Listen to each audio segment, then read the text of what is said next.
ओम नमः शिवाय। शिव महापुराण रुद्र संहिता सतीखंड अध्याय 21 शिव सती विहार। नारदजीए બ્રહ્માને કહ્યું, હે પિતાજી, તમે શિવ સતીનું જે ચરિત્ર કહ્યું એમાં શિવજીના વિવાહને સારી રીતે સાંભળ્યો.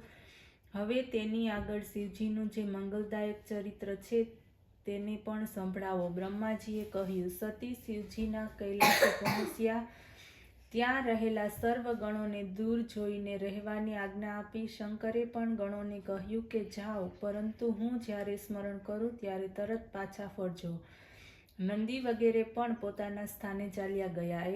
ત્યારે એકાંત પ્રાપ્ત કરી શિવજી સતીની સાથે રમણ કરવા લાગ્યા. ક્યારેક તેઓ સતીને પુષ્પોની સુંદર માળા પહેરાવતા તો ક્યારેક સતી દર્પણમાં મુખ દર્શન કરતી. ત્યારે શિવજી તરત જ પાછા આવીને ઊભા રહેતા. સતીના કહેવા છતાં પણ તેના કુંડલોને હાથથી સ્પર્શ કરતા. શિવજી ક્યારેય પણ દૂર ન જતા. છુપાઈને આવીને સતીની પાછળ ઊભા રહી જતા. ભયથી ચકિત સતીને આલિંગન કરતા.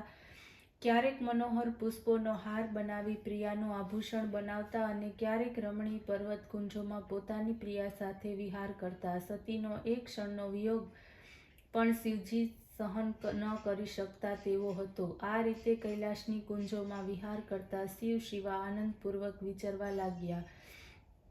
શિવના આ આનંદ વિહારમાં 25 વર્ષ પસાર થઈ ગયા. અધ્યાય 22 શિવ સતીનું હિમાલય ગમન.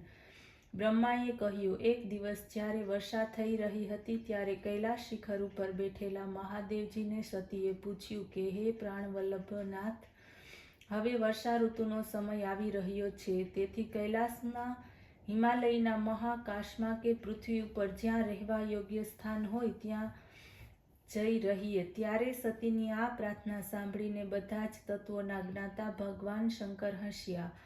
તે શિવા સતીને કહેવા લાગ્યા, હે પ્રિય, જ્યાં હું તમારી સાથે છું ત્યાં મેઘ ક્યારેય આવશે નહીં. વર્ષા ઋતુમાં પણ આ મેઘ હિમાલયની તળેટીમાં જ ફરતો રહેશે. પરંતુ હું તમને કહીશ કે આ બધા જ હિમાલયથી નીચા છે. હિમાલય સર્વોત્તમ છે. અહીં તમારા વિવિધ શૃંગાર માટે વિહાર થશે. વળી હિમાલય જેવી શાંતિ બીજે ક્યાં છે?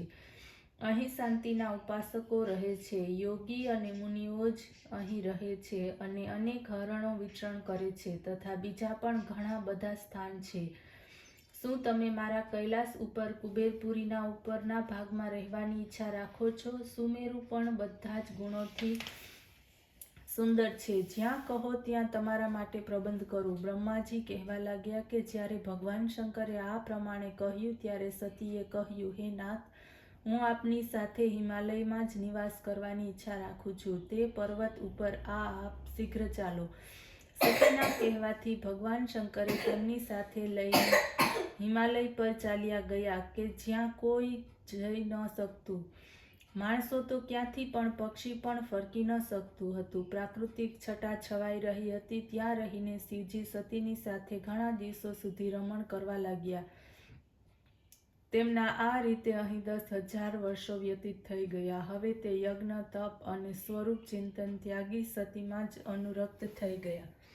ઓમ નમઃ શિવાય.